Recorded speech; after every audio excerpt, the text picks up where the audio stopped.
इस वक्त मैं पिम्स अस्पताल के बाहर मौजूद हूँ। मुख्तलिफ सोशल मीडिया पे क्या असराइयाँ हो रही हैं, कुछ जो जेन्युइन सहाफ़ी हैं वो भी मुख्तलिफ ज़राए से ख़बरें दे रहे हैं कि इमरान खान के जो है आँख में इन्फेक्शन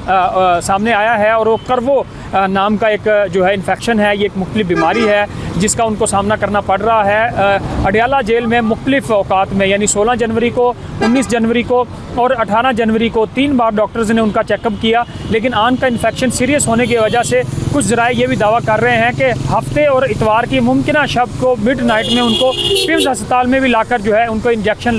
लगाया गया, क्योंकि ये जो आँख का इन्फेक्शन है ये एक सीरियस किस्म का इंजेक्शन जो बीमारी है। इमरान खान को मुख्तलिफ ज़राए से जो ख़बरें सामने आ रही हैं कि अडियाला जेल से ये जो पिम्स अस्पताल जिसके बाहर इस वक्त है मैं मौजूद हूँ, आप देख भी सकते हैं, मुख्तलिफ यहाँ जो अमला है मुख्तलिफ लोगों से बात करके हमने ये ख़बर लेने की कोशिश की है कि क्या हफ्ते और इतवार की शब में किसी आला हुकाम को या किसी प्रोटोकॉल में कोई अहम शख्सियत को यहाँ पे लाया गया है कि नहीं लाया गया। लेकिन जो अमला है वो इस बात की तस्दीक या तायीद जो है वो नहीं कर रहा, तरदीद नहीं कर रहा। मुख्तलिफ लोग जो है उसकी तस्दीक नहीं कर रहे इस खबर की, लेकिन असदुल्ला खान एक सहाफ़ी हैं, उन्होंने ये कहा है कि मुख्तलिफ ज़राए से इमरान खान का चूँकि पहले आँख का इन्फेक्शन था, उनको चेकअप भी किया जाता रहा, लेकिन अब 3 बार जो पिम्स अस्पताल के डॉक्टर्स हैं उन्होंने चेक करने के बाद वो इस नतीजे पे पहुँचे कि उनको ऑपरेशन थिएटर के लिए लेके जाना पड़ेगा और वहाँ पे उनको इंजेक्शन लगना थे। तो कुछ वो कह रहे हैं कि ऐसे ज़राए हैं जो इसकी तस्दीक कर रहे हैं, लेकिन इसको दोबारा रीचेक करना है कि क्या ये ख़बर दुरुस्त है या नहीं कि इमरान खान को पिम्स अस्पताल में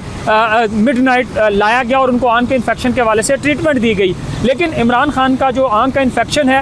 वो पहले भी सामने आया था, जिसमें अलीमा खान और उनके जो है उनकी अपनी जो वकला की टीम है वो बता चुकी है। लेकिन अब ये कहा जा रहा है कि जो कर्बो नामी आँख का इन्फेक्शन है उसको इमरान खान का सामना करना पड़ रहा है इमरान खान को, और उनको अडियाला जेल में तो ट्रीटमेंट दिया गया है, लेकिन ये अब उनको जो नई खबर सामने आ रही है कि पिम्स अस्पताल मिडनाइट लाया गया नहीं लाया गया, ये क्या असराइयाँ और मुख्तलिफ तबसरे सोशल मीडिया पे और ख़ास तौर पे ट्विटर पे साफ़ी कर रहे हैं, लेकिन इसकी तस्दीक या तरदीद तो पिम्स अस्पताल के जो